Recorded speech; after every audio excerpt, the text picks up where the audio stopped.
tous. Bienvenue au bulletin d'information à Top News. Au sommaire, l'État islamique profère de nouvelles menaces de mort envers le pilote jordanien otage. Le Hezbollah attaque un convoi israélien, tue 2 soldats et blesse 7 autres. Russie, États-Unis, pour Gorbatchev, la guerre froide est déclarée, risque d'un conflit armé.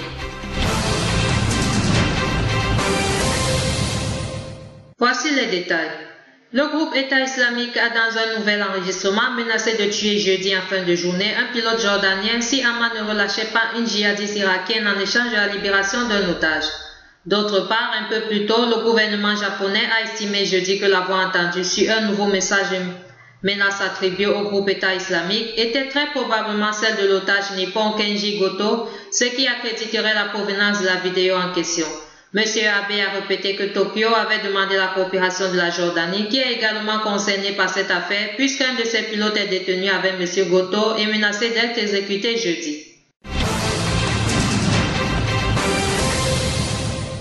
Le ministère russe des Affaires étrangères a souligné que l'émissaire de l'ONU pour la Syrie, Staffan de Mistura, a informé le vice-ministre des Affaires étrangères, Michael Bogdanov, lors d'un appel téléphonique des résultats des contacts menés avec les partis syriens sur la garantie du gel des combats dans la ville d'Alep. Dans un communiqué publié aujourd'hui, le ministère a fait savoir que la Russie a affirmé dans le contact téléphonique son soutien constant aux efforts de M. de Mistura dans le cadre de sa contribution à la réalisation d'un règlement urgent de la crise en Syrie.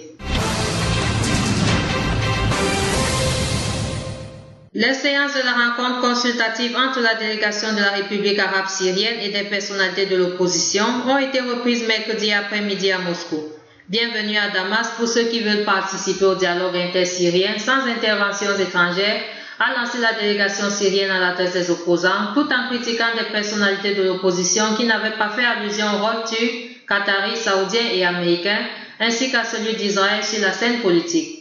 Répondant à une question posée par une personnalité de l'opposition sur le soutien de l'opposition modérée, la délégation de la République syrienne a affirmé que la Syrie soutient certainement les modérés, mais non pas l'opposition modérée armée adoptée par les États-Unis, car celui qui porte l'arme hors du cadre de l'État est un terroriste.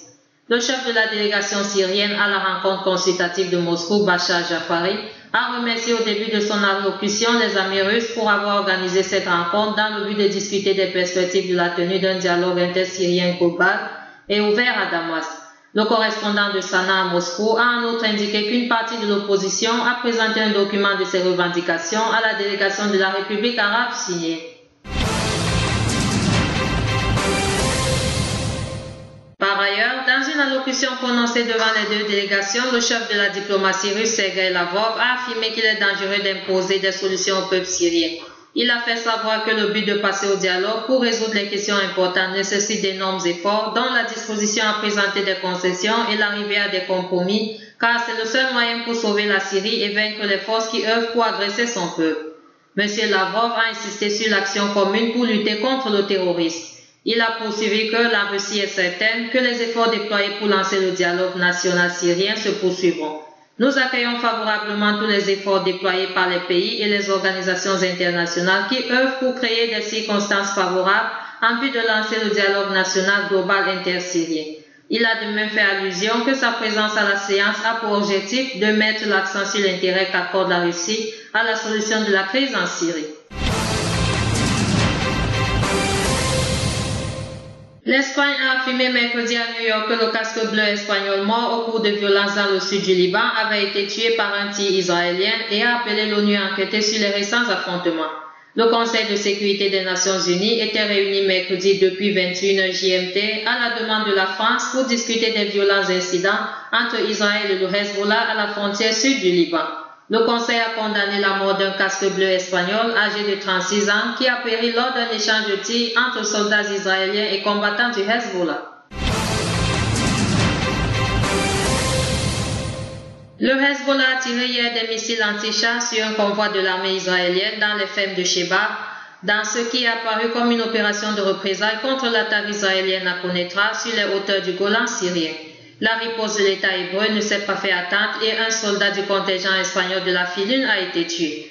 2 soldats israéliens ont été tués et 7 autres blessés hier matin dans une attaque du Hezbollah contre un convoi de l'armée israélienne dans le secteur des fermes de Sheba.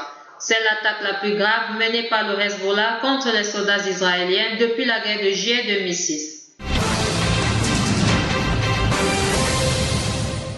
Hier, côté palestinien, plusieurs mouvements de résistance ont directement affiché leur solidarité avec le Hezbollah, le Hamas, le Djihad islamique et les Fronts populaires et démocratiques de la libération de la Palestine ont salué l'opération et défendu le droit du Hezbollah de riposter à l'attaque israélienne de Konetra. Hier après-midi, les factions de la résistance palestinienne ont organisé à Gaza une importante manifestation de soutien au Hezbollah, brandissant des drapeaux du Hezbollah et de la Palestine. De nombreux responsables palestiniens ont pris la parole pour saluer l'opération contre le convoi israélien. En Tunisie, le Comité national du soutien à la résistance arabe également salué l'opération du Hezbollah. Une nouvelle guerre froide est déclarée entre Russes et Américains et pourrait dégénérer en conflit armé, a estimé jeudi le dernier dirigeant de l'Union soviétique, Mikhail Gorbatchev. L'Amérique s'est égarée dans les profondeurs de la jungle et nous entraîne avec elle, a déclaré M. Gorbatchev, cité par l'agence Interfax. Je ne suis pas en mesure de déclarer avec assurance que la guerre froide ne va pas tourner à une véritable guerre. Autre titre et enfin, le chef de l'opposition à Bahreïn et secrétaire général du mouvement Al-Wefaq, Sheikh Ali Salman, a rejeté les accusations portées contre lui, notamment celle d'avoir tenté de changer le régime par la force à l'ouverture hier mercredi de son procès devant un tribunal de Manama. Le juge a décidé de maintenir Ali Salman en détention et a fixé une nouvelle audience au 25 février, a indiqué son mouvement Al-Wefaq, principal mouvement de l'opposition bahreïnie, sur Twitter. Dans une lettre écrite en prison et adressée à ses partisans avant l'ouverture de son procès, Sheikh Ali Salman a souhaité une transition démocratique à Bahreïn en appelant à la communauté internationale. Je suis en prison pour les mêmes raisons qui ont été à l'origine de l'emprisonnement de Nelson Mandela, à savoir la quête de l'égalité, de la liberté et de la démocratie, a-t-il affirmé dans une missive publiée par Al-Wefaq, se comparant au défunt militant qui a passé 27 ans dans des geôles sud-africaines pour avoir lutté contre l'apartheid.